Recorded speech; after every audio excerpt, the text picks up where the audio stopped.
My name is Allie Blunt. My pronouns are she, hers. I am a senior consultant at CI. I've been here for a little less than 8 years. And I am a white woman with long brown hair, wearing a blue dress, standing at a mighty 5 feet tall, a little taller now with heels.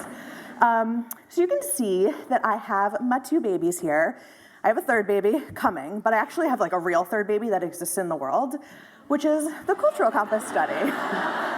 It honestly feels like it. The amount of labor I put into this thing is probably more than this thing. I am very, very proud to have been the lead researcher on this remarkable study. So what is cultural compass? You'll find digital benchmarks as well as explorations into questions that were often asked by our constituency as well as by our own teammates. So we focused on the metrics that were asked about the most, and we sought to provide insights along the way on why they each matter. So why did we even do this study? Why now? Because of our unique position in the industry, we have long been sitting on just a ton of digital data, and we have dreamed of analyzing it as a whole and sharing it with our constituency. And in 2023, we really prioritized making that dream a reality. Things like artificial intelligence, machine learning, dynamic content, these have really transformed the digital landscape over the past few years in particular. And newer players like Spotify and TikTok are no longer experimental, let's wait and see platforms. Their impact and their permanence are unmistakable, and it is clear that they are here to stay. The pandemic is also no longer the dominant driver of behavior, nor are we existing in its immediate aftermath. We really, and our audiences, have settled into their evolved attendance habits. So this is a true watershed moment, and it's the perfect time to take stock and see what insights we can glean about how things have been going and also where they're headed next. So enter cultural compass. So at the beginning of this year, I led a focus group where we discussed what questions would be most helpful to answer and which benchmarks we would be most interested in referencing, especially for organizations like yours. I wanted many different perspectives to make sure that we covered as much ground as possible in our data deep dive. Get it? Data deep dive. And let me tell you, we definitely did. The final study document, if you go on the website, it's a whopping 151 pages. Then I got to work pulling all of the data, which is trickier than it might sound. I'm sure you will all be totally shocked to hear that the platforms we work on didn't exactly make it easy for us to pull the data that we needed. Shocking. So I relied on some help from my fabulous teammate, Kerry, as well as some very cool AI technology that was able to help me quickly pivot a ton of raw data into usable formatting. Our incredible marketing team took my unbelievably large result stock, and they whipped it up into the gorgeous document that you can now access on our website, so you can go there and download it. My primary goal throughout this whole study and this process was to make the study both readable and really, really actionable. I didn't want you to have to sift through pages and be like, what do I get from this? So I'm really hoping that if you do choose to download it, that you find it a very useful tool. So my colleagues and I today and tomorrow are going to be talking about lots of different facets of the study, but before we do that, I just wanted to lay the groundwork and give you a few parameters of the study. So the first is that it spans the entire calendar year last year, 2023, so January 1st through December 31st. And the reason for that is, first of all, we wanted to just have a ton of data, so we wanted an entire year. But then we also wanted to make sure that we were covering every quarter, every season, every holiday, things like that, and making sure that we could analyze what the data looks like and how results look throughout each time period. The data comes from 152 organizations across the US and Canada. Everybody who we analyzed the data for opted in and gave us permission to use their data. Many of you are in the audience, so thank you so much for giving us that permission. And we also spanned all different organization sizes. So we broke the buckets into 3, small, medium, and large, and just so you can kind of mentally place where you are within these buckets, small organizations are under $5 million budgets, medium are $5 million to $14.9 million, and then large organizations are $15 million plus. And we have lots of representation in the results from all of these. We also span all the different genres. So about 83% of the organizations qualify as performing arts organizations. About 12% were exhibit-based organizations. And around 5% we called them miscellaneous. So maybe they didn't fit neatly into either category or they were just something totally different. You're gonna be hearing us talk a lot about results and data and metrics, and we talk a lot about purchases. And I just want to define that for all of you so you know what we mean when we say purchases. So a purchase, when we talk about it, is going to be anything that's for sale on that organization's website. So of course, something like single tickets, subscriptions, memberships, all that stuff, but also donations, merchandise, like anything that you can purchase is gonna be counted for a purchase when we talk about that, unless otherwise noted. So if somebody mentions like donation purchases, then obviously they just mean donations. So over the next 2 days, we're gonna be digging into some of the study's findings, starting with my fabulous colleague, Rachel Eisemann, who will talk about all things Google. So with that, I'll pass it off to Rachel.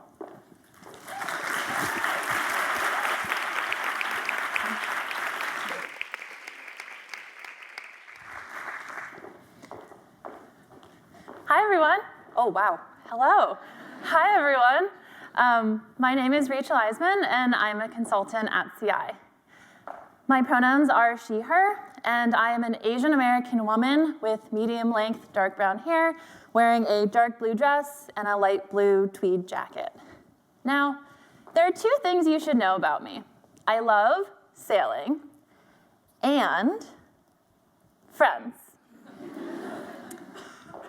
I wish I could have been there with them. I truly have lost count of the number of times I have rewatched the series, and there was, admittedly, a time in my life when I couldn't go a day without making at least one Friends reference. So, there are 6 main characters in Friends, and there are 6 letters in Google.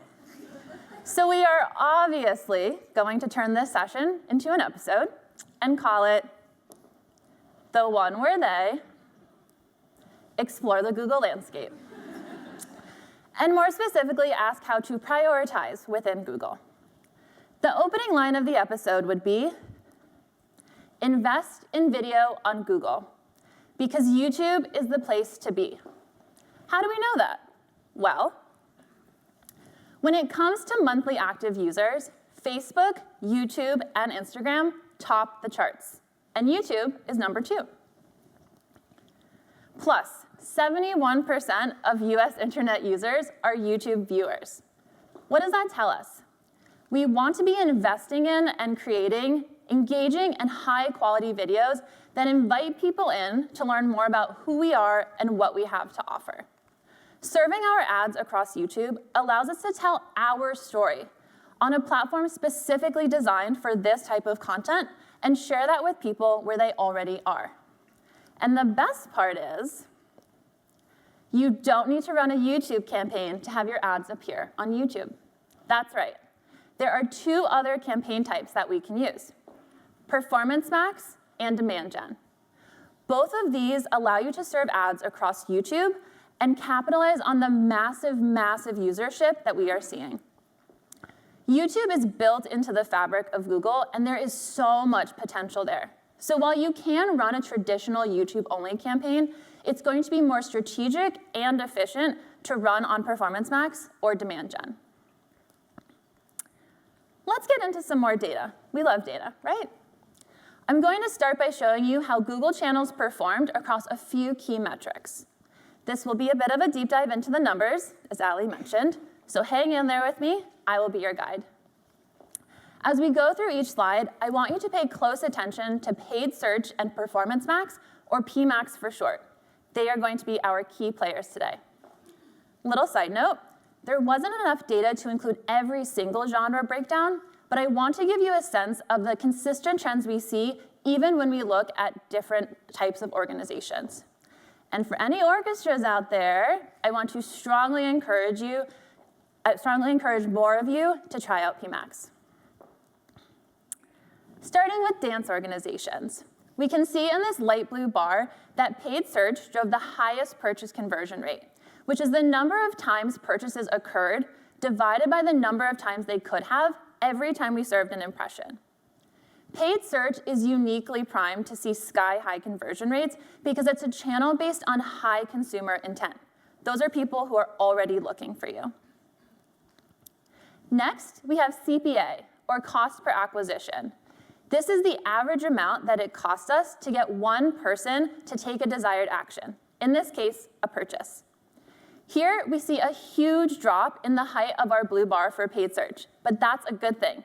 Paid search drove the lowest CPA, and PMax had the second lowest. This is exactly what I would want to see: high purchase conversion rates and low costs. That tells me I'm spending your money efficiently to drive the strongest results. On to page view rate, which is the number of times page views occurred divided by the number of times they could have every time we served an impression. These page view rates for paid search and PMax show me that there was a lot of interest and people were excited to buy tickets. Now, let's stroll into the gallery of museum data. Starting again with purchase conversion rate, paid search and PMax are the top performers, telling me that these campaign types were the most effective in driving purchases. For CPA, we see those light blue bars drop way down, far, far below the other channels. Museums saw incredibly low CPAs for both paid search and PMax, and they're within only a couple dollars of each other. Paid search and PMax were the most cost-efficient campaign types for museums, but we can see that YouTube is a close third. You can run YouTube-only campaigns, but as we see from the data here, it's going to be more efficient to run a PMax campaign.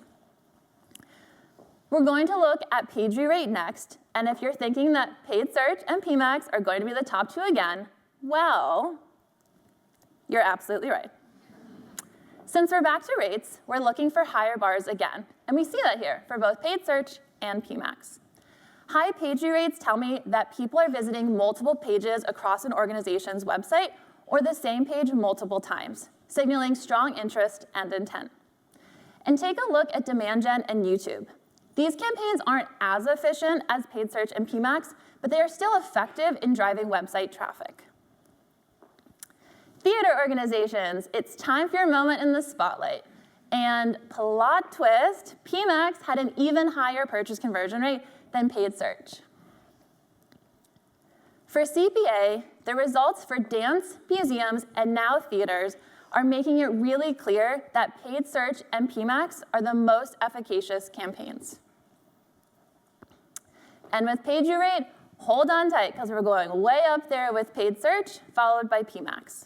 Remember, paid search is uniquely primed to see those sky-high conversion rates because it's a channel designed to reach people who are already looking for you. Noticing a pattern? When we analyzed each channel across dance, museum, and theater organizations, we saw the same breakdown. Paid search and PMax dominate. Display is on the decline. And channels with YouTube placements are incredible for acquisition. In other words, paid search is our shining star and should be the foundation of our Google strategy. But PMax and YouTube are also integral to success on Google. And across the board, paid search and PMax top the charts. So we recommend prioritizing these two no matter what genre your organization is. Okay, I've talked a lot about PMax and the results it can drive, but now I'm going to tell you a little bit more about this campaign type. If PMax is unfamiliar to you, that's okay. Out of Google's campaign types, it's one of the newest, although it's been around for a few years now. PMax was officially launched in November 2021, but it has come to the forefront as a dominant campaign type due to Google's investment in its own AI technology, PMax specifically, and paid search, which is required to run with PMax. So I know some of you might be thinking, what makes PMax special? I'm here to tell you, it's a game changer. PMax is a goal-based campaign type that allows us to serve ads across all of Google's channels within a single campaign, helping us to find more potential customers, drive increased revenue, and expand our reach beyond paid search. Let's say I'm watching videos on YouTube, or checking my Gmail, looking at playbill.com, or searching for directions to a new restaurant that I want to try.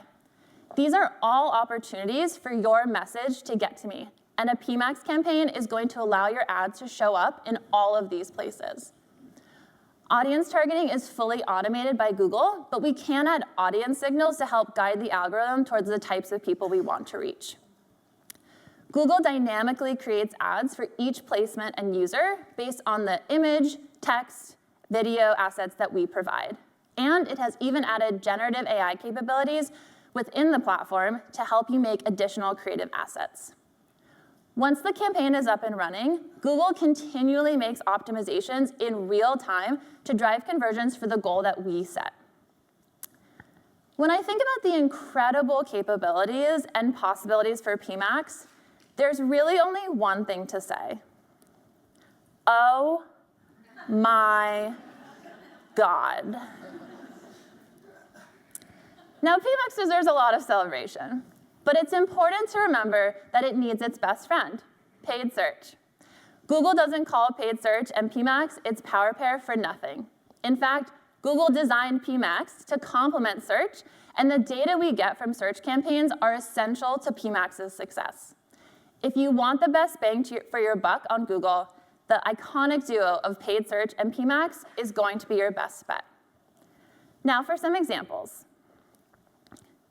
We're starting with the Rock and Roll Hall of Fame Museum in Cleveland, Ohio, which has been running PMax for a while now, but I'm going to show you a snapshot of the ads we ran this year within their Visit PMax campaign.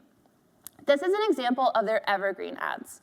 These evergreen ads are branding focused, and they give us a general view of the museum, and they aren't tied to a specific exhibit or event. This next example is exhibit specific. So here are the ads that Rock Hall ran for their Bon Jovi Forever exhibit. As we're going through each channel, we can see that the ad copy and visuals are only highlighting the Bon Jovi exhibit. Keep in mind that these are an example of what the ads could look like because Google dynamically creates custom combinations for each placement and user. And here are the ads for their Revolutionary Women in Music exhibit. What's so amazing about how PMax campaigns are set up and operate is that these evergreen Bon Jovi and Revolutionary Women in Music ads were all part of the same campaign, which means we didn't need to spread our budget across 3 separate campaigns. Instead, we had one campaign and one budget, but within that campaign, we could feature a variety of Rock Hall content. And from there, Google then determined which ad to serve, where and when, based on the potential to drive results. PMax campaigns allow us to make our dollars go farther and run smarter and more efficient campaigns. Rock Hall also ran a PMax campaign for their shop. So here's a preview of their evergreen ads featuring their vast inventory of vinyl, apparel, musical gear, books, accessories, and more. We also ran product-specific ads for their shop, focused on an exclusive pedal collection from their collaboration with Earthquaker. Lots of different options. Ready to see the results? For January through August, Rock Hall's Visit and Shop campaigns were rock stars. And we're still running these campaigns because each month we are exceeding or meeting or exceeding their goals. Next, we'll take a look at some of the ads we ran this past summer for the Jacob's Pillow Dance Festival in the Berkshires. These were their evergreen ads, so as we go through these channels, we can see that the copy is only talking about Jacob's Pillow and the summer overall. Then, within that same campaign, we created additional groups of ads where the content did focus on specific artists and ensembles.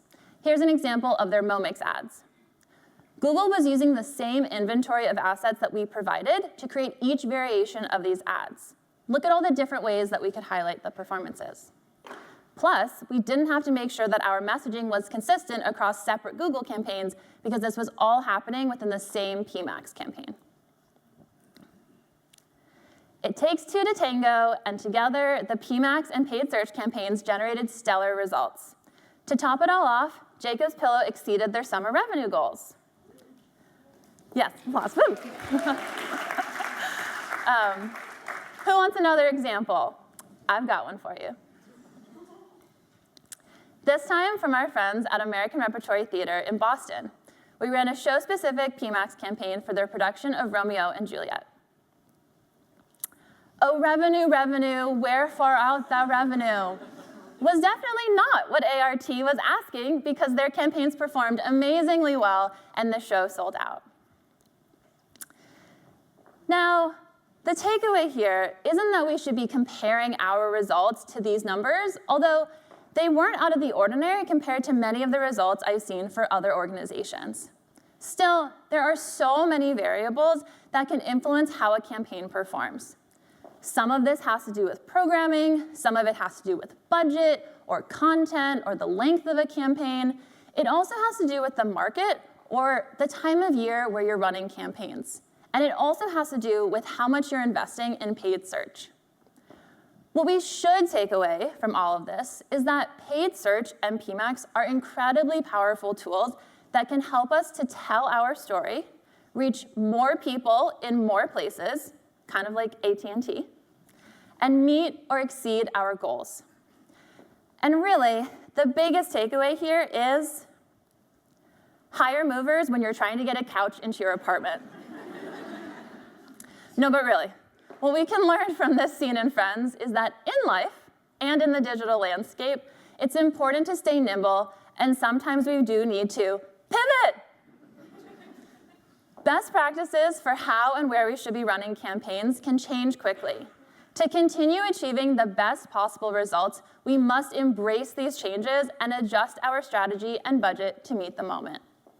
Speaking of budget, our favorite topic, you're likely thinking, Rachel, this all sounds great, but I don't know that I can spend more money on these Google campaigns.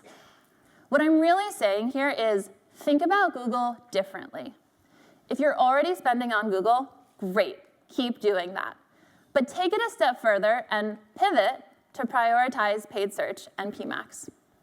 If you haven't yet ventured into the exciting world of Google, it's time to consider how to restructure your budget to incorporate this into your marketing strategy. This year, and if not this year, looking ahead to next year. Now, if you're feeling hesitant to dive into PMAX, there's nothing to be scared of. Think of this as another tool in your toolkit that is working on your behalf to find incremental conversions and help you cultivate relationships with more people. To give you some inspiration for what it could look like to restructure your budget and campaign strategy, let's take a look at what the American Conservatory Theater in San Francisco did. During previous seasons working with CI, ACT had what we might consider a more traditional media split between the big two, Meta and Google. For 22-23, they invested about 30% of their media budget on paid search and YouTube, and 70% of their budget on Meta. For the 23-24 season, we recommended a more diversified approach, leaning into the enormous increased potential of newer Google campaign types that maximize Google's powerful AI and machine learning. The recommended plan included paid search, PMAX, and demand gen. Following these recommendations, ACT shifted to a more expansive and varied digital media strategy, which ultimately led to a restructuring of their media budget.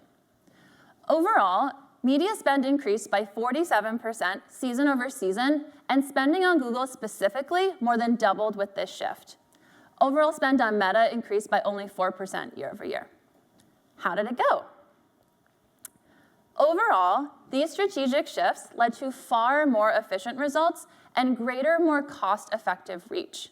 We saw a 120% year-over-year increase in impressions, a 28% year-over-year increase in click-through rate, and the total number of purchases attributed to Google campaigns increased by 83% season over season. 83%. So, as the wheels are turning, there are a few things I want you to remember. Number one, invest in engaging and high-quality video so that we can serve on YouTube. Number two, prioritize paid search and PMAX no matter what genre your organization is. Number three, pivot. And by that I mean think about your strategy and budget differently. And most importantly, embrace an innovation and experimentation mindset. Ultimately, we all need to be embracing change. After all, the only constant in life is change. And we need to meet the moment as those changes happen. We also need to trust the process. The art that we care so deeply about, so passionately about, is at the core of who we are and everything that we do. So, it's time for us to put on our adventure hats, look to the future, and take advantage of the best tools that are going to help us bring more art to more people. So, I hope this has gotten you excited to explore, experiment, and discover what's possible.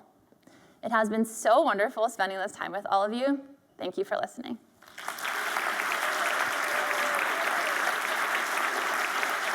And please welcome back Allie.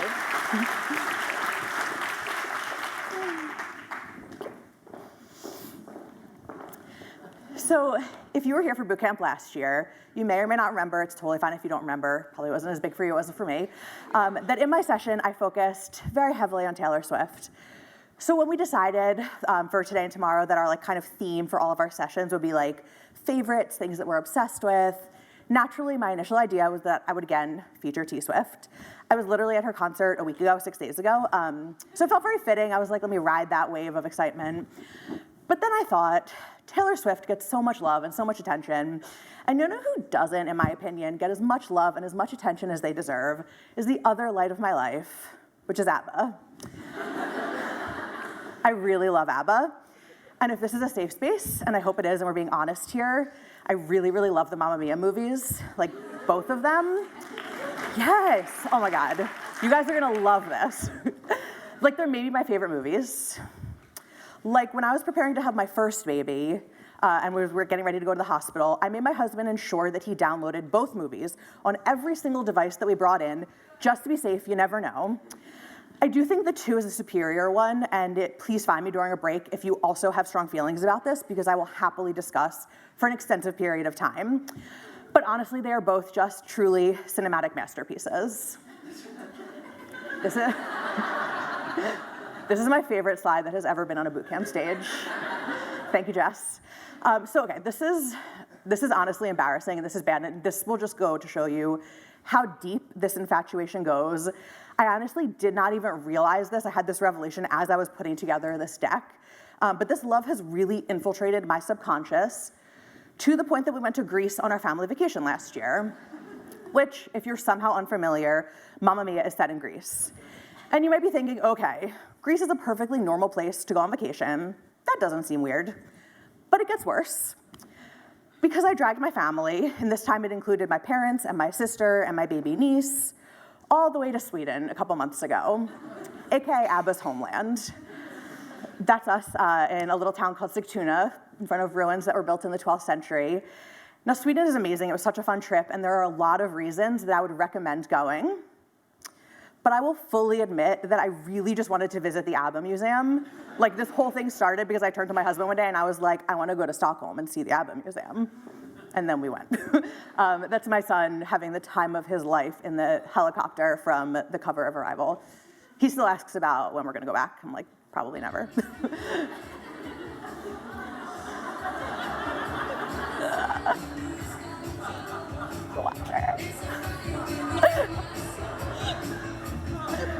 Yes.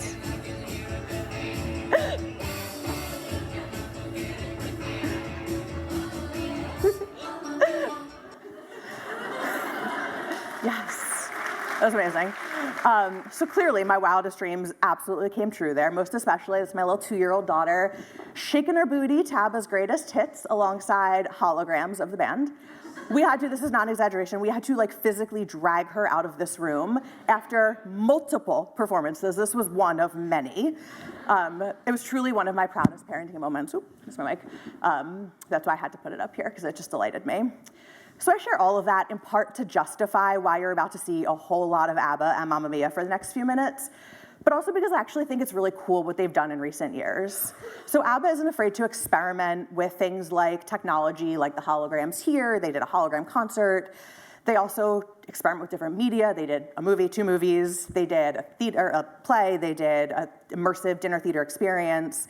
And what I really want you to take away from this session, and kind of Rachel touched on this too, is how important it is to experiment. So let's talk about one of the questions that we get most from our clients, which is, other than Meta and Google, what other platforms should I be using? Also, I'm just delighted that Cher is on the bootcamp stage. Feels fitting, it feels right. I'm delighted by this whole presentation, in case you couldn't tell. So Google and Meta are still an essential investment. If you haven't perfected your strategy on those two platforms, I would always, always, always recommend making sure that you focus there first. But media usership among other channels is shifting. And this is an area where our industry may be starting to lag behind the larger digital marketing world. So we hope to see a lot more data from our clients on these channels in the next iteration of the Cultural Compass study.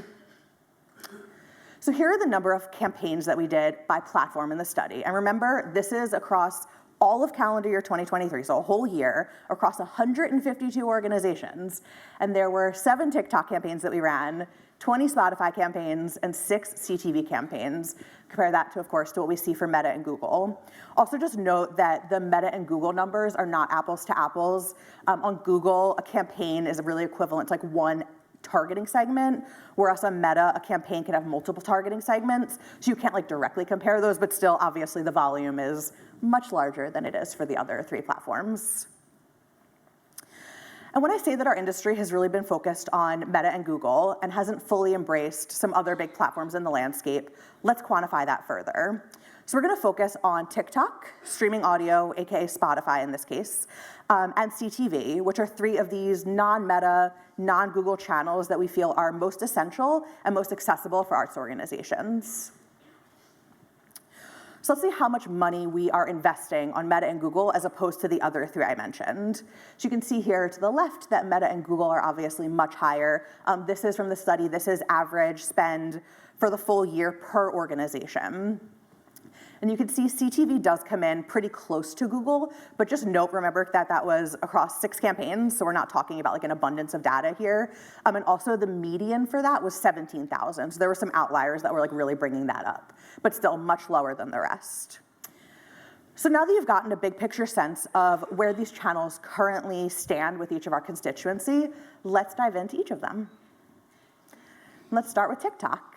So I chose this imagery for TikTok because I feel like it's the comment that I tend to get most often from my clients, which is like, they know it's important, but they just don't fully understand what to do with it, how to approach it, how it works for them. So first, why should we even talk and think about TikTok? Usership is massive. So this is active users. You could see Facebook, YouTube, and Instagram, but then coming right on their tail is TikTok. So we're talking about a really big user base here. And TikTok usership also spans all age groups. So this is the share of US adults who regularly use TikTok, broken down by age group. We can see while the 18 to 29 demographic is certainly there in high numbers, as we would expect, older audiences are really there too. About 40% of all adults in the US regularly use TikTok. And it's important to note, and I think what's most interesting about this data, is that those groups are growing by a lot. So you can see on the left with the darker blue that that's from 2020, and then the right, the lighter blue, is 2023. And you can see like those are massive amounts of growth across each age group. So while things might have started smaller, they're really reaching heights now. And importantly, TikTok users are extremely active on the platform.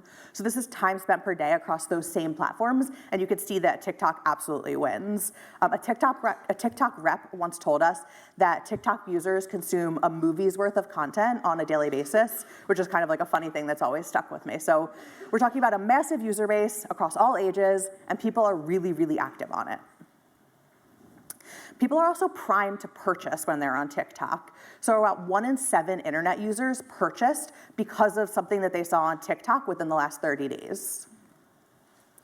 And people are spending for ad buying there too. Across industries in the US, TikTok now accounts for about 12% of social media ad spending. Yeah, 360. What you see?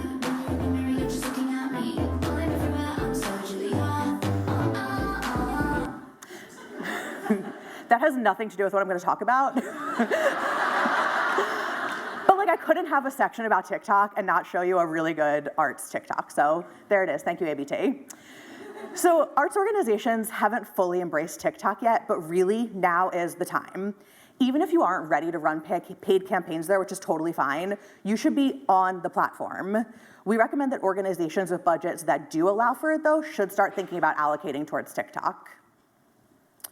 And let's just address the elephant in the room, and it's not that I am mixing two different ABBA songs here, although I am. We are, of course, aware of the legislation with TikTok, but currently that doesn't affect our recommendation that I've mentioned. We are not escaping TikTok, much as you may or may not want to. The short-form vertical video format is really how people prefer to consume content these days, and that shows no signs of slowing down. So whether or not you're specifically even on TikTok, you really need to be producing the kind of content that appears there. And also note that if you do create this kind of content for TikTok, you can always cross-post it on another place like Instagram. Not to mention that if the legislation ever comes to fruition, people are going to be lining up to buy TikTok. So really, this is something that's not going away.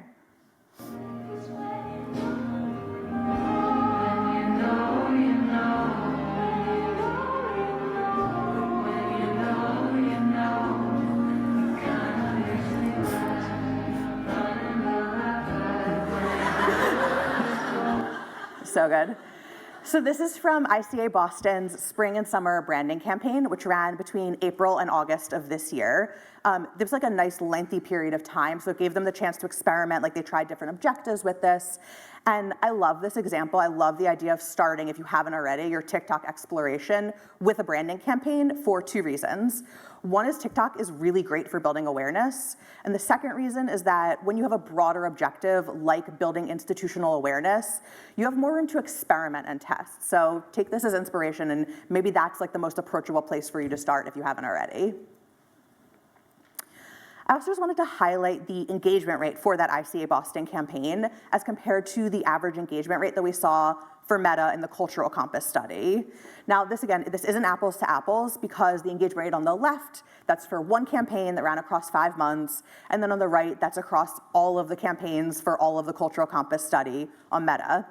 However, we often hear that people say that they're worried about the results that they might see on these newer platforms. You know, they're not tested for you, so you're like, what am I gonna get? But this shows that if you don't try, you're never gonna know what you can achieve. We really are seeing proven success on these newer platforms.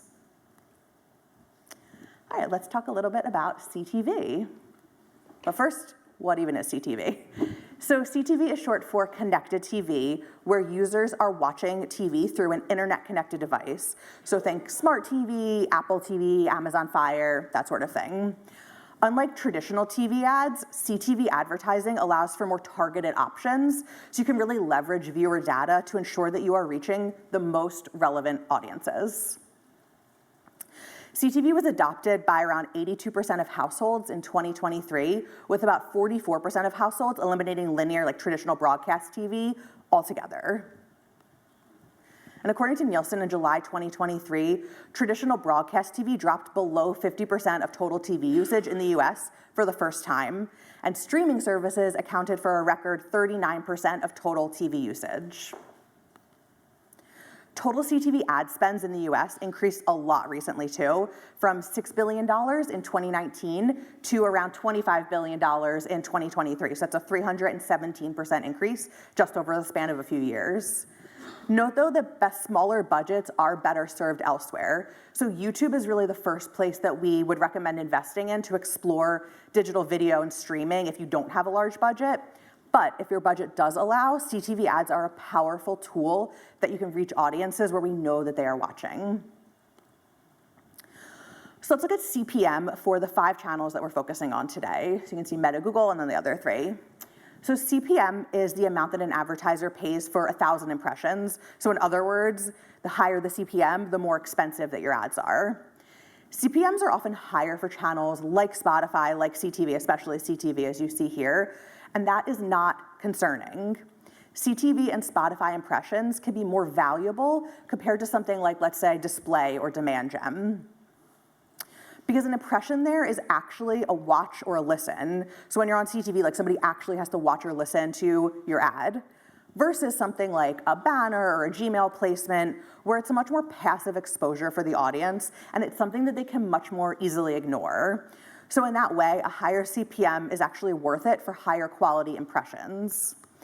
Also, just want to note that if you're used to linear TV CPMs, you might be thinking that they tend to be lower as well, but just keep in mind that targeting is so much more robust, it's so much stronger on CTV as compared to traditional TV. It's also, I know we're not talking about TikTok anymore, but I do think it's noteworthy here that TikTok actually had the lowest CPM across all of the platforms in our study data, which I thought was really interesting.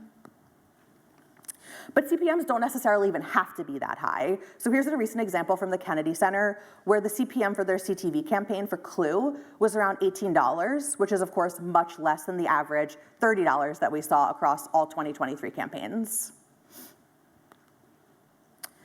And finally, let's talk about streaming audio. And when I say streaming audio, I'm largely talking about Spotify. We primarily run our ads for streaming audio via Spotify because it is the most popular streaming service by far. Spotify commands around 31% of market share, and the next closest is not even close. It's Apple at 14%, Apple Music. Also, really important fun fact, which is that Spotify is a Swedish company founded in Stockholm, AKA where ABBA was founded. I did it on purpose, it's all full circle. So around 60% of users say that they pay more attention to ads on Spotify than traditional radio. Spotify also boasts a huge user base, around 94 million users, half of whom listen with ads. These listeners are also on the younger side, so around 29% of Spotify users are ages 25 to 34. This is a crucial age demographic. We really, really need to be reaching these audiences. And this is looking across all age groups for Spotify users. So Spotify users do lean a little bit younger, but they also do represent a solid percentage of each age group. So you're not just hitting younger people, you're actually hitting like the whole span if you advertise on Spotify. So if there's a natural music or podcast fit with your programming, and also you have the budget available, a streaming audio campaign can provide an additional way for you to reach new audiences. So I want to highlight two little case studies for Spotify that are very different from each other. First is this one for Little Shop at the Guthrie, which is a very fitting match. Musicals make a lot of sense to run for Spotify campaigns. And I love that the Guthrie took advantage of using a video ad. They have like a little clip from the show for people to listen to. I think this fits very naturally within the whole Spotify experience. And then on the total other end of the spectrum, we have this ad for Grounds for Sculpture, which is a museum, a sculpture garden, and an arboretum. So I would not necessarily say that, like, when at first glance, that this is the most natural fit, but I love that Grounds for Sculpture did this and tested because it was a total success. This was an amazing way for them to drive awareness, and Grounds for Sculpture actually has already started running more Spotify campaigns. I think they just started another one a few days ago as a result of how successful this was. So the lesson here is that we should embrace these platforms and experiment, even if it doesn't necessarily seem like something is the perfect fit, because you just never know what's going to resonate with your audiences or your new future audiences. So when are we willing to take a chance on these newer platforms? If you'd like a bit of a guide to help you determine if expanding beyond Google and Meta might be right for you, here are a few things to explore. So you might want to try these other channels. If you have the budget, of course, that's like a primary thing. If you don't even have enough money to be like really doing a robust job on Meta, then you probably shouldn't expand somewhere else. When you have the assets, this is crucial. So like, let's say you want to run on CTV, but you don't have any video, you probably shouldn't run on CTV. You really need to make sure that what you have matches what the platform needs and that it's strong. When the channels strategically align with your audiences or your goals. So let's say, for example, that you have an institutional goal to really reach younger audiences. Advertising on Spotify or TikTok may be a really perfect match for you. When there are digital alternatives to traditional media outlets that you're already using. So if you already have like a 30-second radio spot ready to go for traditional radio, you might want to throw that on Spotify and see how that does, because it's kind of, you already did the work there, you might as well. And of course, when you are ready to embrace experimentation, that's the name of the game. Some of you out there got that. It's an ABBA song. Let's look at a case study for an organization who used all three of these channels. So Boston Ballet ran on TikTok, CTV, and Spotify for Nutcracker last year. Blockbuster programming like that is a great moment to experiment. So if you have any programming coming up that has really broad appeal or has like a larger than usual budget for you, think about if it might make sense for you to expand where you're advertising.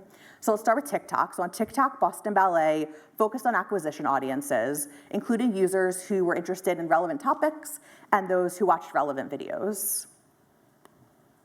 And then this is their CTV. So the majority of the budget for CTV for them was dedicated to placements targeting people with interests such as the ballet, performing arts, family activities, that sort of thing.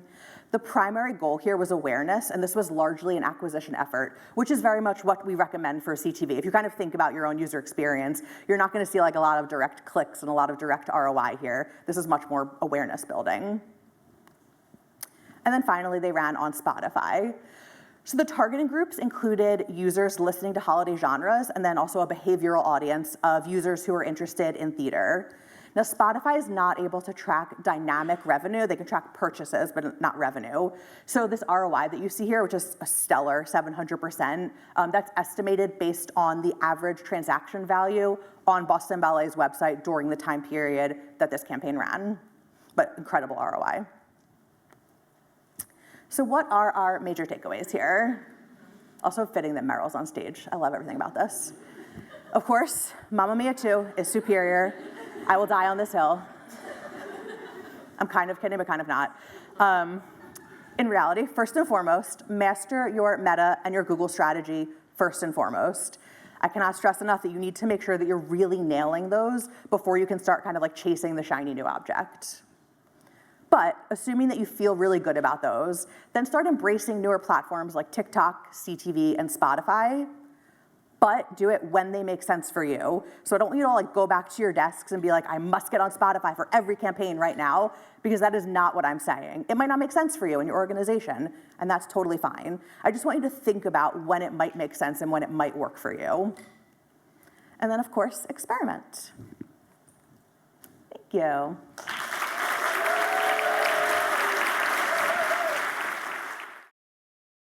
Yesterday, we heard from Allie about diversifying on channels, and we heard from Rachel about where to invest on Google. And today we're going to tackle two more topics, starting with meta campaign types and optimized content strategy. With me, I'm Jacqueline Gutierrez. I am a consultant at CI. I use she, her pronouns. I'm a part white, part Latina woman with short, dark brown hair. Today I'm wearing a white blouse, black pants, and bright red shoes. And as you can see, it's been a big year for me. Thank you. Thank you. I got married, I adopted a puppy, and I am standing with all of you here at boot camp. So I've really been given a lot of joy this year from all of these things. But before all this, before my husband and my puppy and all of this, there was something else that was really giving me love bug vibes, if you will, and that was, and really still is, the Jonas Brothers. So now that we've got some stellar insights on Google and diversifying channels, I'd like to talk to you about what types of meta campaigns you could be running throughout the year and how to strengthen those campaigns with optimized content strategy through the lens of the Jonas Brothers discography. But before we get into all that, we need to get specific. Who are you trying to reach, and what do you want to say to them? Knowing the answers to these questions will help you narrow down the campaign type to use and inform your content strategy so that you can speak to as many qualified audience members as possible. When you serve highly tailored content to a highly qualified audience, you have the potential to reach your maximum viable audience. But let's talk about measuring effectiveness for a moment. Not only should you be specific about your audiences and the content they're receiving, you should also be specific about how you're going to measure your digital success. Newer and less qualified audiences will convert at lower rates and generate lower ROIs. So we shouldn't expect huge purchase rates from these audiences and then feel like it wasn't a success when they don't achieve that. We might look at engagement rate or page view rate when determining the success of an acquisition audience, and look at purchase rate when determining the success of a lower funnel audience instead. So my first tip is to be specific. If we're really narrowing it down, Nick Jonas is my personal favorite Jonas brother. So I invite all of you to narrow it down as well. Start by being specific about your goal, and then set your KPIs and expectations around that goal. You can deliver a specific message that's appropriate to your audiences and their goals with thoughtful strategy and well-crafted content. Let's start with a fundraising example. All right, anyone who recognizes this album cover is a true fan of the Jonas Brothers. Someone who's been dedicated to the band for a long time, like maybe since 2007. These are the kinds of fans that we would ask for a donation, like regular attendees and previous donors. In these campaigns, we're looking to see donations made, and we can expect higher conversion rates, but also higher CPMs and higher CPAs. Here's a look at performance across all development and fundraising campaigns in our study. Keep in mind that the purchase rate you see here takes into account all purchases made at an organization, because often these campaigns drive revenue outside of donations as well. Now take a look at the video view rate for development and fundraising campaigns as compared to other campaign types. Pretty impressive. Video is a strong way to tell a story about how donations can impact your organization.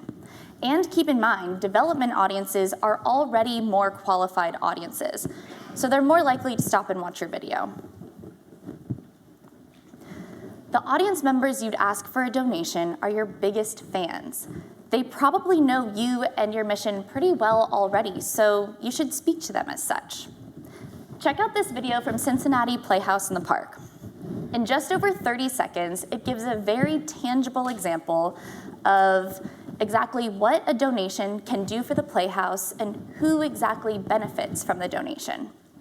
And it drove a 22.89 video view rate.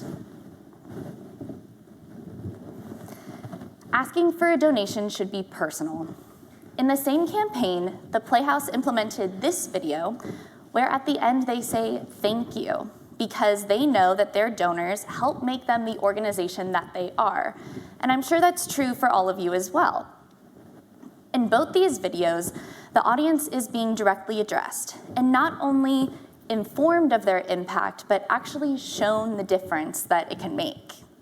Together, they highlight the importance of taking the time to tell a story about how a donation can impact your organization. And remember, if a campaign doesn't drive a ton of donations, that's okay. It's still doing the work of building brand and organizational awareness, and that's another thing that video is a great use for. Thank you. All right, so now you're probably thinking, well, how long should my videos be? That's a deep cut for anyone who knows. Okay. Across all metrics, our study found that the video sweet spot is somewhere between 1 and 2 minutes. But if you actually want people to stop and watch your video, you'll need to grab their attention in the first 3 seconds. Nick, Joe, Kevin, you've got that long. Of course, if you need to take more time to tell your story, then take more time. We're simply suggesting that you might consider editing it down if possible. The takeaways here are grab attention early and tell a compelling story. All right, subscriptions and membership campaigns are another example of when we're speaking to a highly qualified audience. Like, for instance, the 1,000+ screaming fans who gathered at the Virgin Megastore in Times Square, just around the corner, for the release of the Boys' third album a little bit longer in August 2008. In our case, this translates to current subscribers, past subscribers, and multiple-time attendees. Our KPI is subscriptions and memberships purchased. And again, we can expect higher conversion rates, but also higher CPMs and higher CPAs. Here's a look at how subscriptions and membership campaigns performed across all orgs in our study. One selling point of subscriptions and memberships is that they often come with a lot of perks. But how would you go about communicating all that your subscriptions and memberships have to offer to someone who's already probably familiar with your organization? Carousel posts are a great way to showcase all of the many benefits that your subs and memberships have to offer. Here are some examples from Steppenwolf's recent membership campaign. You can see they've made use of the headline copy at the bottom of each card to highlight some of the benefits of becoming a member. And they've used the same imagery in both of these posts to give viewers a taste of what they can expect from the season. They've just changed up their copy, keeping it short and fun. Together, these posts resulted in some pretty stellar KPIs. And guess what? They were served only to CRM audiences and to retargeting audiences of Steppenwolf's membership page and website. Here's a last example from Steppenwolf, served only to members who needed to renew their membership. They've now turned the camera on the attendees and personally invite them back for next season. I also want to point out they don't reinvent the wheel here. They've used the same season key art imagery to give viewers a taste of what they can expect, but it's about the way they've framed their copy that's making these posts feel very different from those acquisition posts. And the headlines at the bottom now ask attention-grabbing questions that call the viewer into conversation. You might have noticed that all of these examples use CTA buttons. In our study, we found that posts that did use a CTA button performed better than posts that did not across all metrics. So, like booking a pre-sale ticket to see Nick Jonas perform in the last 5 years on Broadway 6 months in advance, this is a no-brainer. You should use CTA buttons whenever possible. You might also have noticed that all of these examples take place on mobile devices. Now, I am a millennial, which means I must make large, important purchases on a desktop. Yeah, like for instance, Jonas Brothers opening night concert tickets. There are too many numbers and too much at stake. I cannot do it on a small screen. But I often find out about concert tours by scrolling Instagram first. So, 92% of all impressions across the meta campaigns in our study were served on a mobile device. That means if your audiences are purchasing on a desktop, they're overwhelmingly viewing your ads on their phones first. The takeaway here is that your content and your websites, for emphasis, should be formatted for mobile viewing. Like the brothers' fourth album, Lines, Vines, and Trying Times. Education initiatives can be a bit of a harder sell and often attract fans with a niche audience, or with a niche interest. Chances are you're aiming for a lot of acquisition here, whether that's folks who are already in your orbit and haven't registered yet, or folks who are brand new to your organization. Our KPI for these campaigns is education page views, but also engagement rate and leads. And we can expect, again, actually lower conversion rates, higher CPAs, but lower CPMs. Because targeting is usually more broad, like I mentioned, we're not going to see super high conversion rates here, but we do usually see lower CPMs for these campaigns as compared to other campaign types. So instead of looking at purchases or revenue to determine our success, we could choose to measure these campaigns with a transaction that's a much lower ask than a registration, and that's a lead.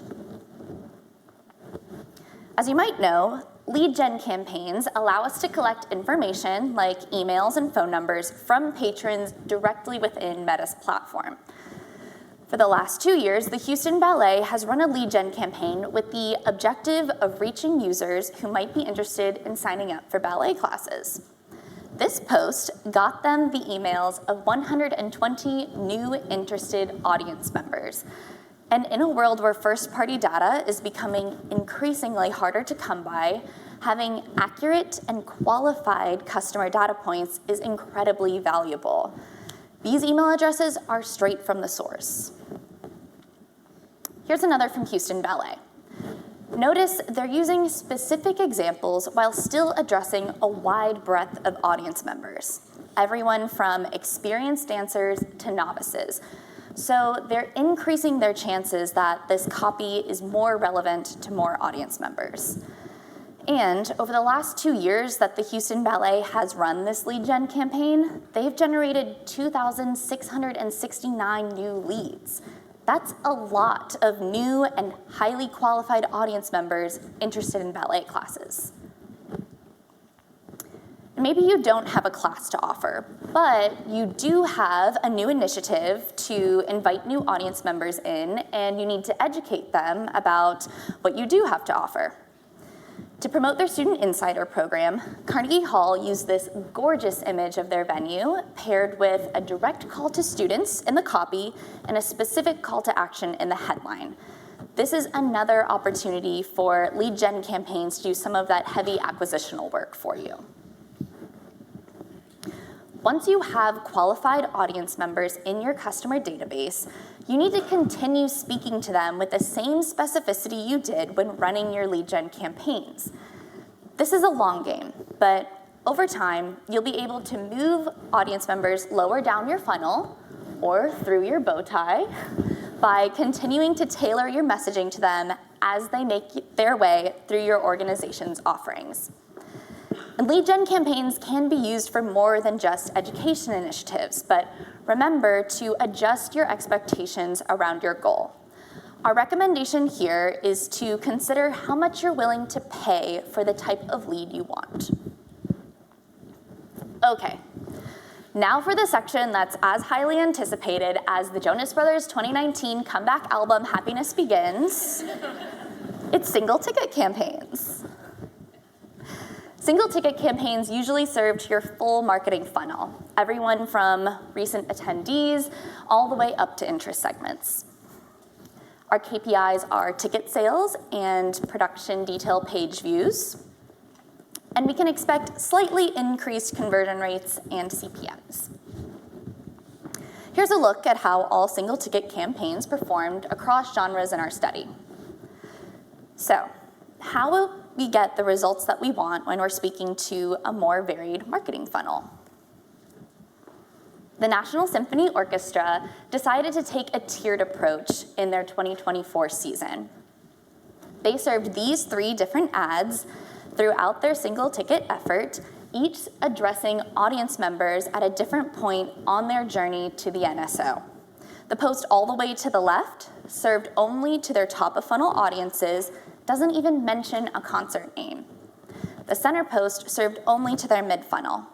Now we have a mention of a range of artists available at the Kennedy Center, and a charming call to action invites users to browse through the cards and see what is available for programming.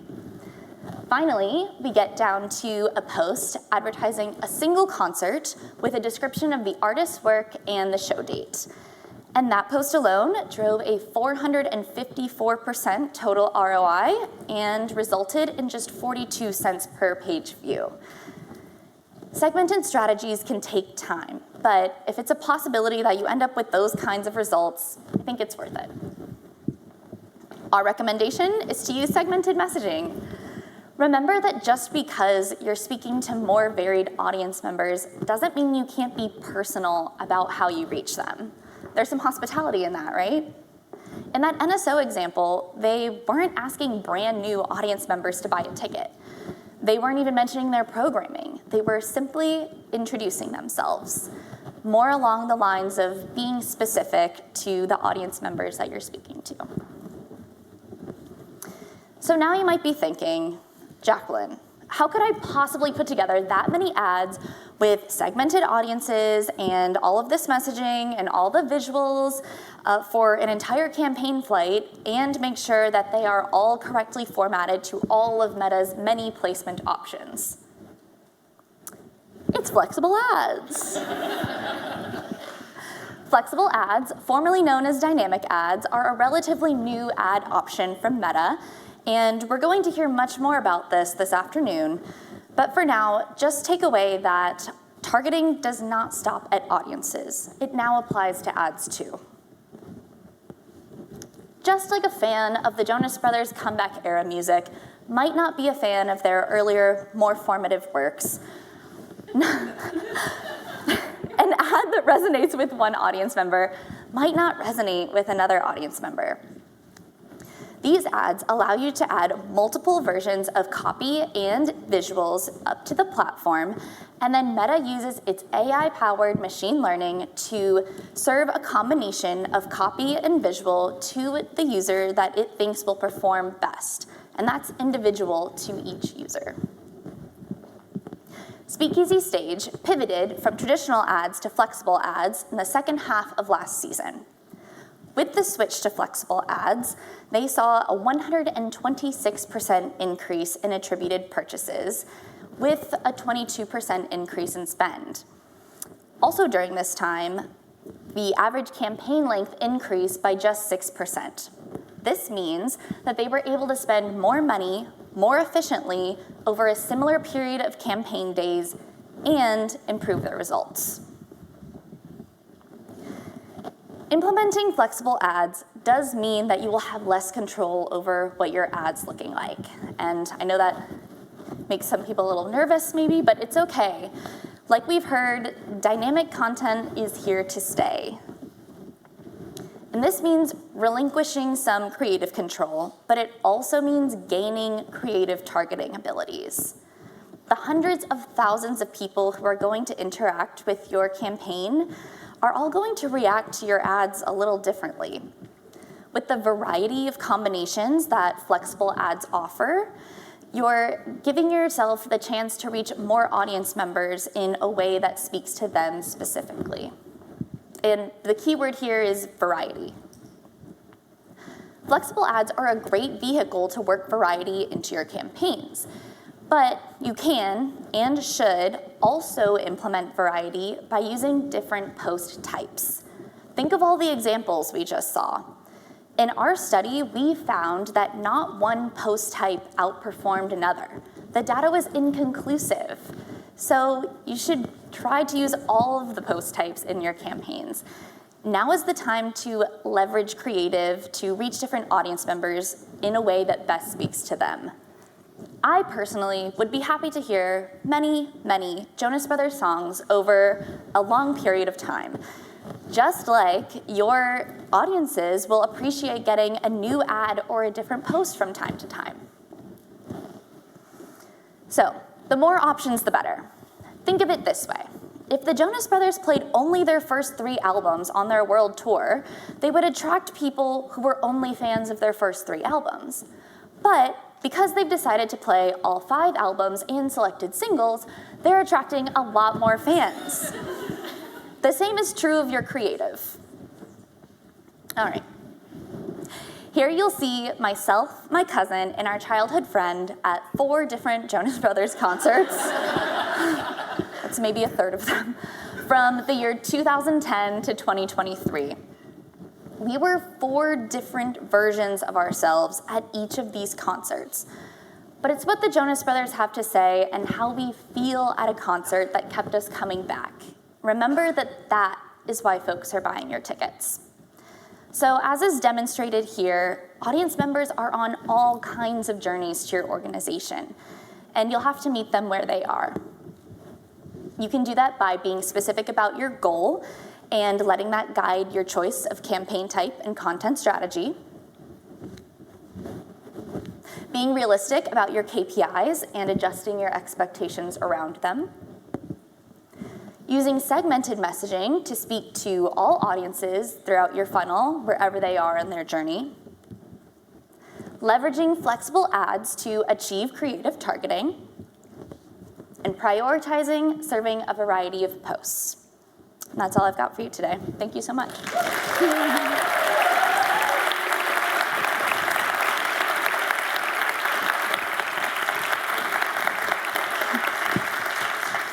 All right, thank you so much, everyone. Now I'd like to pass it off to my friend and colleague, Jess, for some insights on seasonality.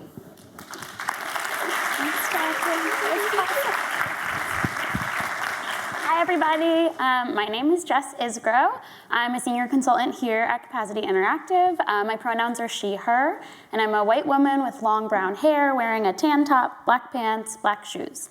And I'm super excited to be here with you today. Before we jump in, I would love to just spend a couple of moments introducing myself to you. You might have gotten the bit already. Perhaps this will lead us into something, perhaps it will not. Number one, I recently moved up to Boston. Number two, one of my absolute favorite things in this world is a cup of coffee, a good cup of coffee, a bad cup of coffee, any cup of coffee. I will take it willingly. Come find me at a break and I'll tell you everything you never wanted to know about my brand new espresso machine. I've decided to make it my entire personality. And last but not least, if you haven't gotten it already, I do tend to talk just a little bit fast, so bear with me. I'm gonna try and move nice and slowly for our time together today. And if you're anything like me, you might have heard Boston, New England, coffee, talks a little too fast, probably spent a number of her formative years watching Gilmore Girls over and over and over again. And to that I would say, how dare you be so incredibly correct. Here I am back in the year 2016 here in New York at a Luke Steiner pop-up that they did as a promotion for the release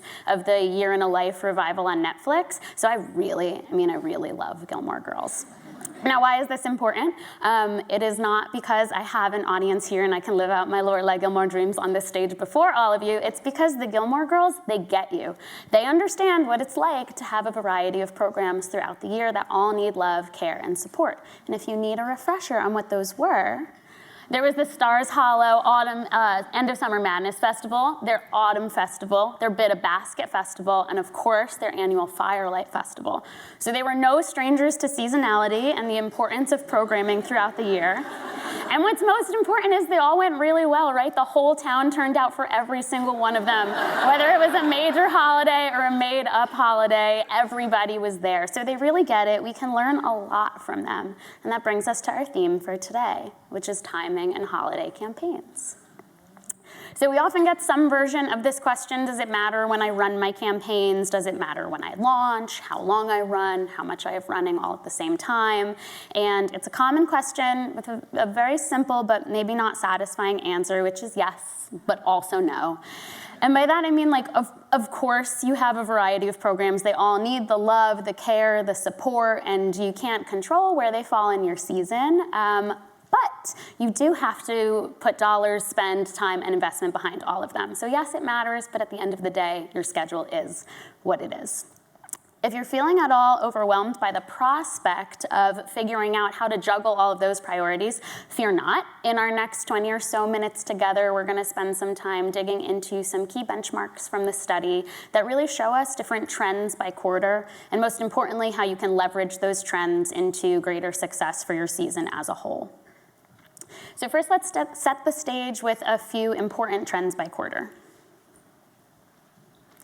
For some organizations, third quarter is a really quiet time, relatively speaking, as quiet as things ever get. It's a moment of calm, maybe before and after a storm. It's like the arts organization's version of recreational reading time.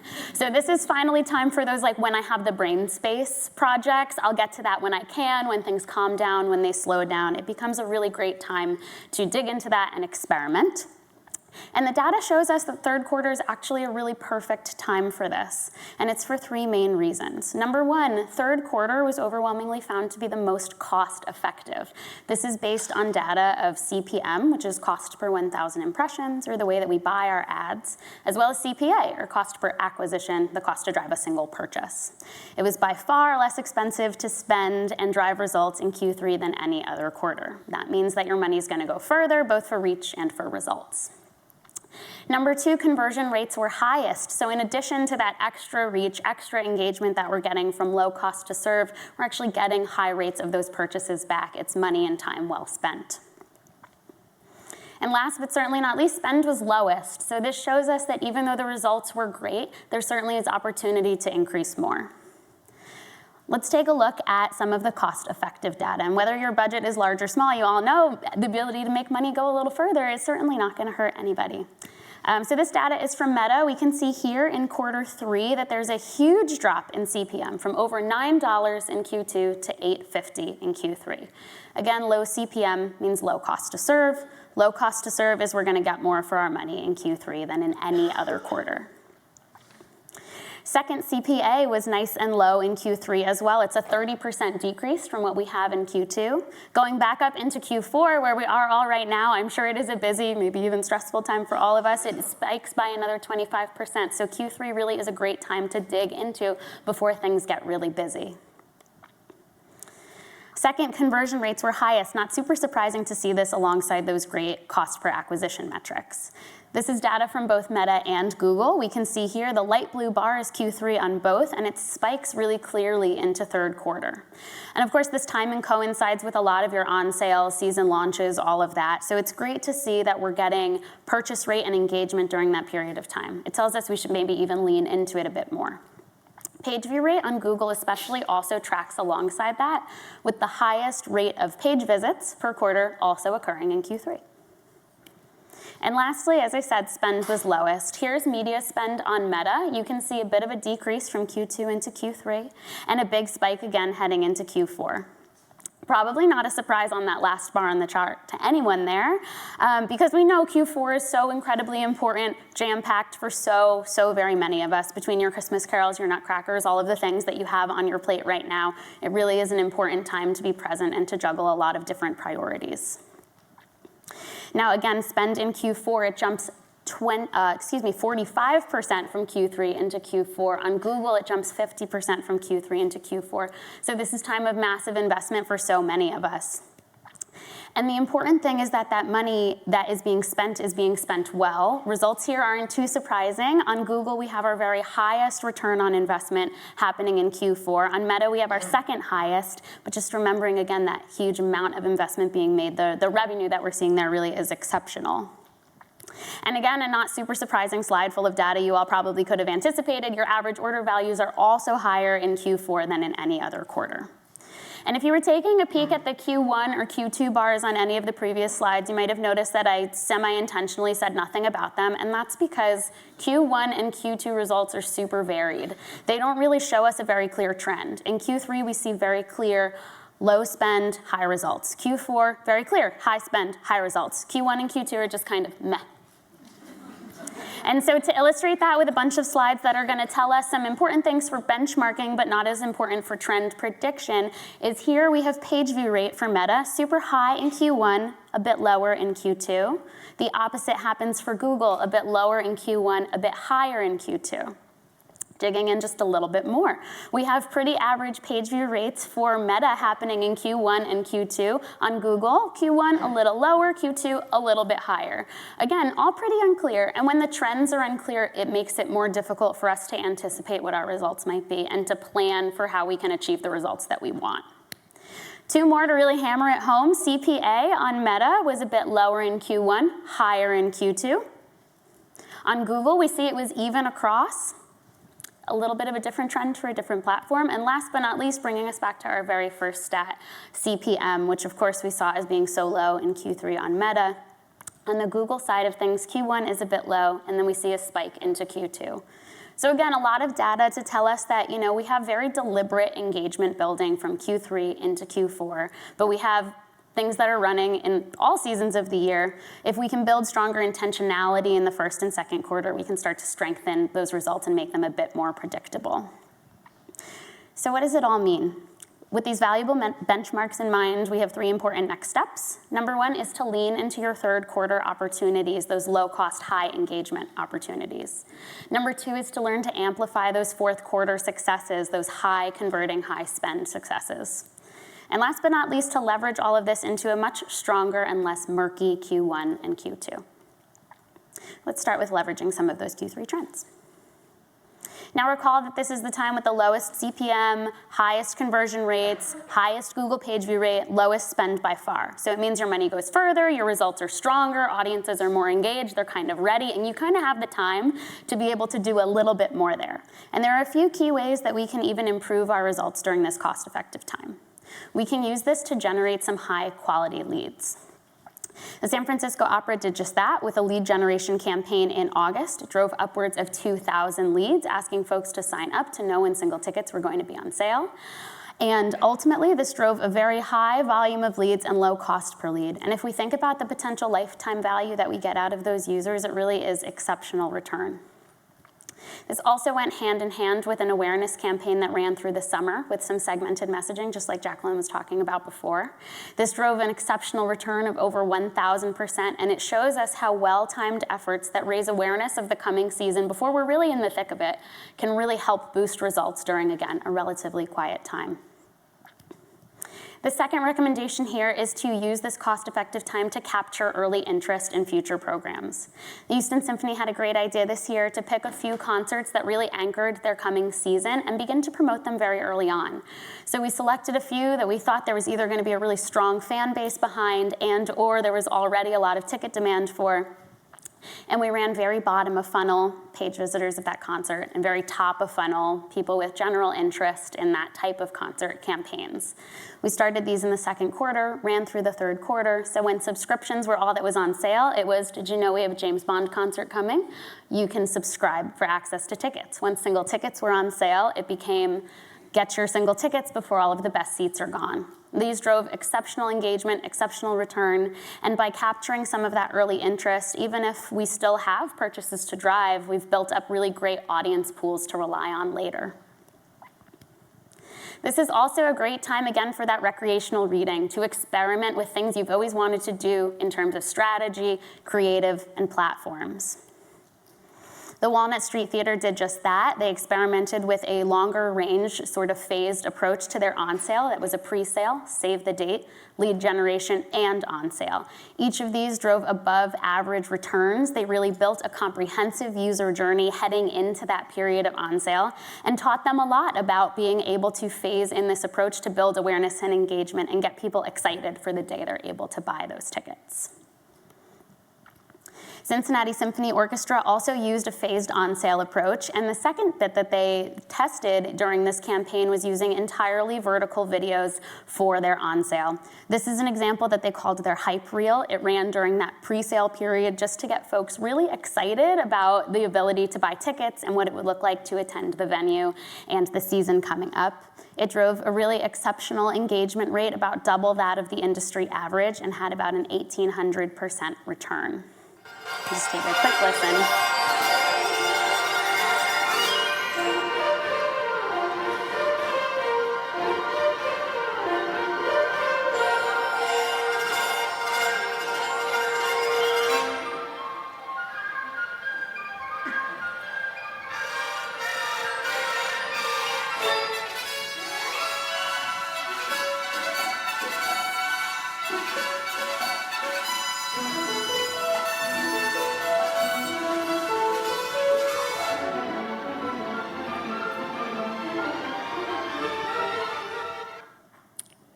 It's a really cool one. It's fun, it adds a little magic with the music, and ultimately it was very successful. Now, since they had entirely vertical videos and some of them were a little bit more fun in nature, this really lent itself to also doing some platform experimentation, digging into TikTok a little bit more, and this drove exceptional results. I'm gonna play it now with sound because it's also a really, really fun one.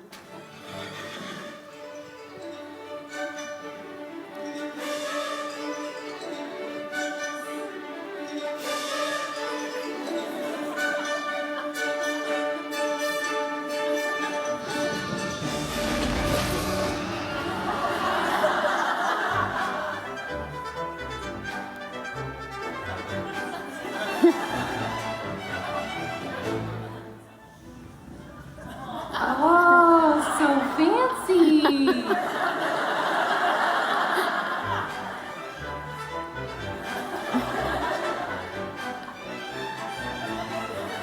I mean, how great is that? Yeah. It's a really, really fun one. And so ultimately, this drove upwards of 200,000 video views, and we actually saw some direct purchases here as well. Our goal was really awareness and engagement on a new and different platform that we don't dig into too often. And we saw some really fabulous results just by trying something a little bit new. Something like this helps set an organization up for success heading into the season and an even stronger fourth quarter. Again, this is a big one for so many of us. I certainly don't need to tell anybody in this room that. And whether it's your holiday programs, end of year pushes, or just your evergreen programs during a very busy, crowded, and competitive time, it really is a great time to be digging in a bit further. So we might recall, again, not super surprising, high ROI, high spend, high average order value, all of the things happening in fourth quarter. So let's talk about how to make those numbers a little bit more fabulous and to build on some of those successes to drive a stronger first and second quarter. First and foremost, start early to make the most of the quarter. Once time passes, you really never get it back. I remember once upon a time talking about 11/1 as being a really early holiday start, and now I can't believe I ever talked about November 1st as being a very early holiday start. Then it became October 15th, then it became October 1st, and now, October 1st, everybody's up and running, right? Starting early certainly has its perks. Philadelphia Ballet started back in April supporting the on sale for their Nutcracker campaign. This drove an exceptional return of about 600%. They followed this up with a Christmas in July campaign, driving a 650% return and a strong engagement rate, again, over that of the industry average. So these are two campaigns far ahead of the fourth quarter. By the time the proper campaign launched, they've already made some significant progress towards their Nutcracker sales. You can also use this time to run holiday gift campaigns. This drives additional revenue both for the holiday programs you're trying to promote, as well as other upcoming programs in your season.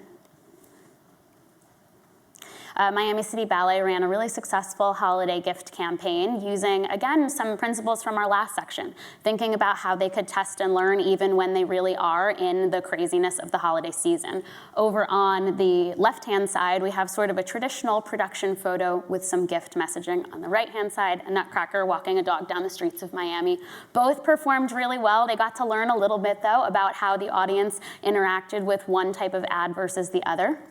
And ultimately, something really important here is that they were able to run this pretty late into their holiday season. Don't be afraid to capitalize on those procrastinators because they need to purchase gifts too.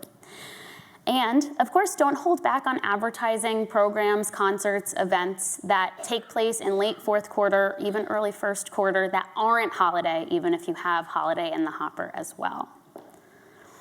The Toronto Symphony Orchestra ran a gift guide promotion last year. So this promoted a 10% discount on certain concerts that were happening in January and onward. And if you purchased your tickets by December 21st, you got that offer. So it started out with a slideshow highlighting all of this, followed up with a curated carousel of all of the different concerts that were included. This is a really great way of getting ahead of the coming new year, even when they had holiday programs on their stages to promote.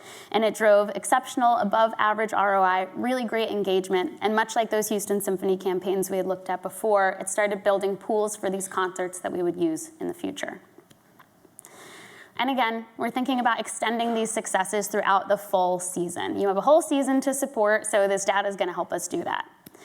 One very common thing we hear is something like, oh, it's really, what a shame that our insert name of your holiday program audiences don't return, or they do return, but they only return for this program every year, or they're new to file and we're not exactly sure how to deal with them next. Let us change that and re-engage your audiences while you're fresh in their minds. A thank you campaign is a really, really great way to do that. It does a couple of things. First and foremost, it shows your audience appreciation for spending some of their very valuable holiday time with you. It makes use of fabulous content that perhaps you would not be able to use for another full year otherwise, and that content stays really timely and relevant. And last but not least, you make sure you don't fall off your audience's radar as soon as they leave your building. So let's take a look at this example from the Chicago Symphony Orchestra. This is a fun one. It drove a great engagement rate, a great page view rate, and something...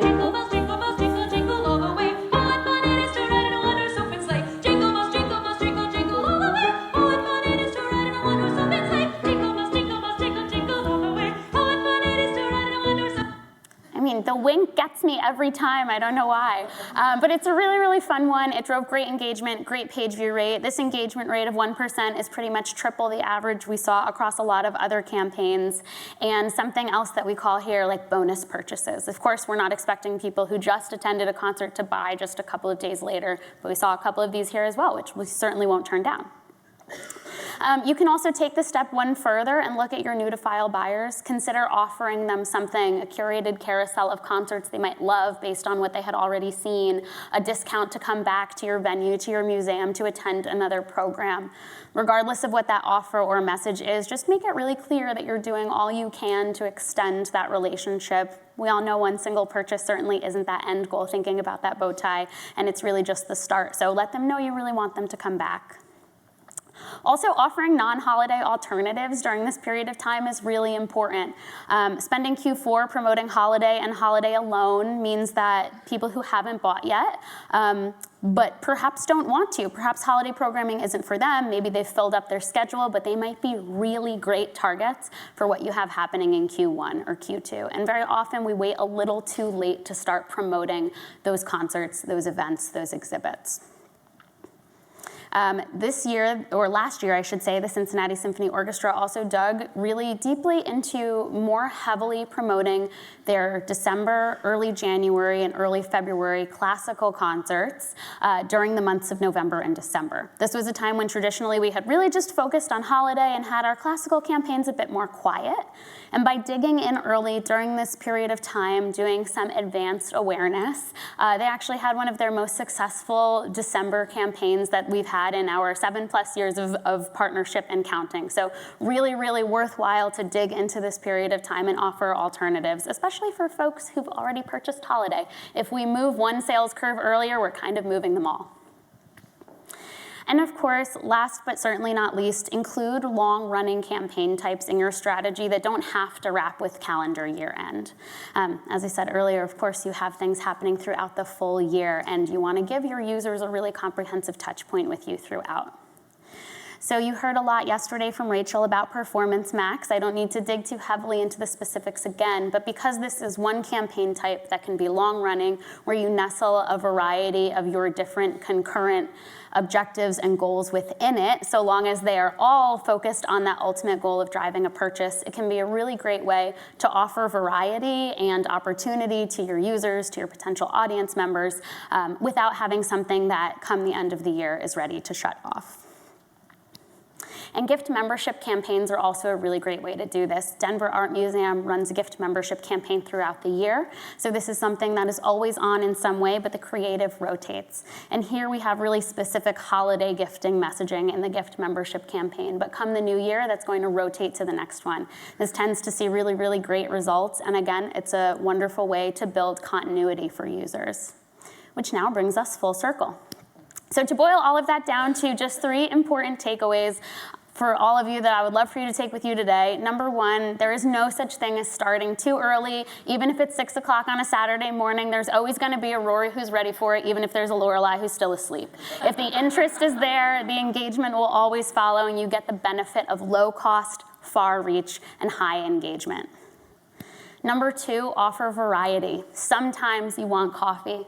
Sometimes you want a mocha chocolate caramel swirlicino with extra whipped cream. You can't assume your audience only ever wants coffee. If you do, you're missing out on opportunities.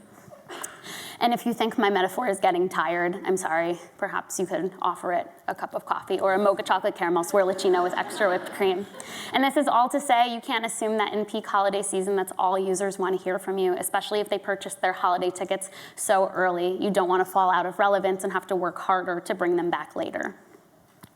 And last but certainly not least, look ahead and set your whole season up for success. Don't wait for the perfect moment when you don't feel like there are too many things vying for attention. If you let users opt in through early interest, if you test and learn as you go, you have the ability to better support your season. If the Gilmore Girls taught us anything, it's not about selling one single concert show. It's about a whole lifestyle. So with that, I say thank you very much. It has been so fun to talk to you all today.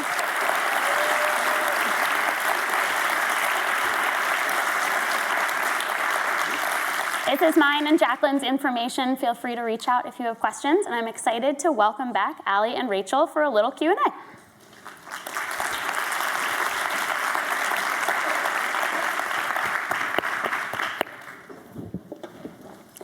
Thank you. Hello, welcome to our Q&A.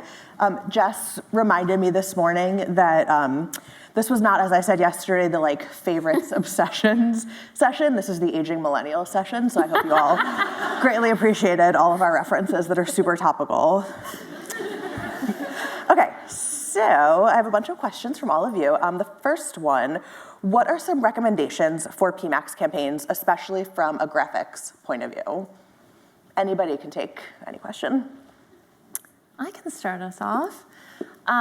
So actually, as Jack and Jess did a really good job expanding on this idea that really variety is key.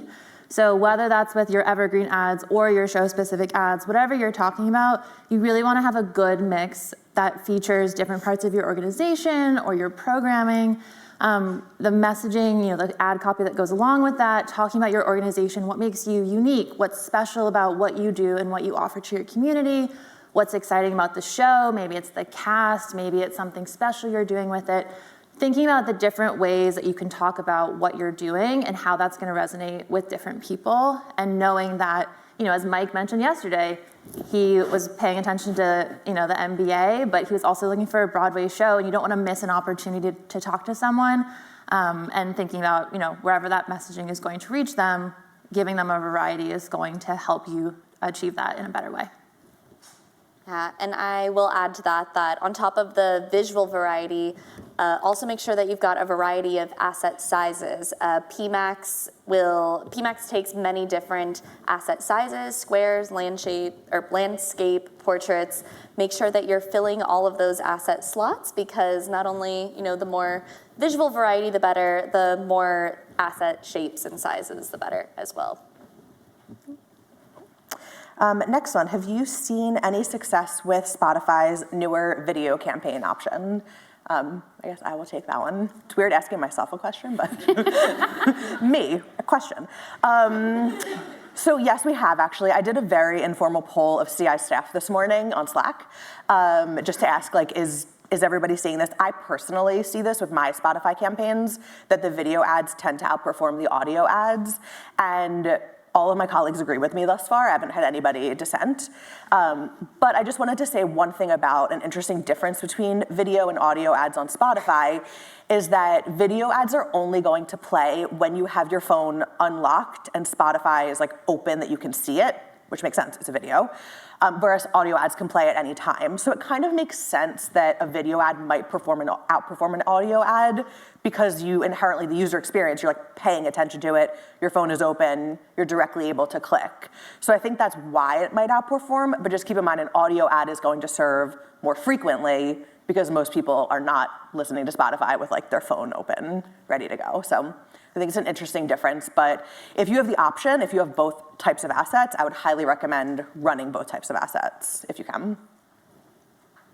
Yeah, I would agree. I've run a few with video, and I think they do outperform audio. And I think it's almost like you're just increasing the opportunities to engage a little bit. Like if you look at audio ads that you run without a music bed or those with a music bed, they tend to do better because you're giving it a little bit more something interesting. And with video, you're giving it even more something interesting to latch onto. So.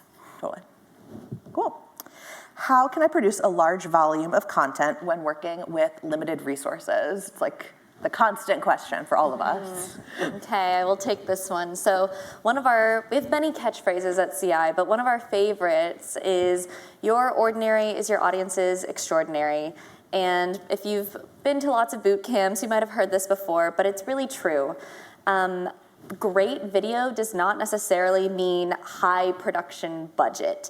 If you're giving your phone to someone to go into a rehearsal room, capture some backstage video, head to the costume shop, head to the scene shop, get an establishing shot of your venue, on a nice day.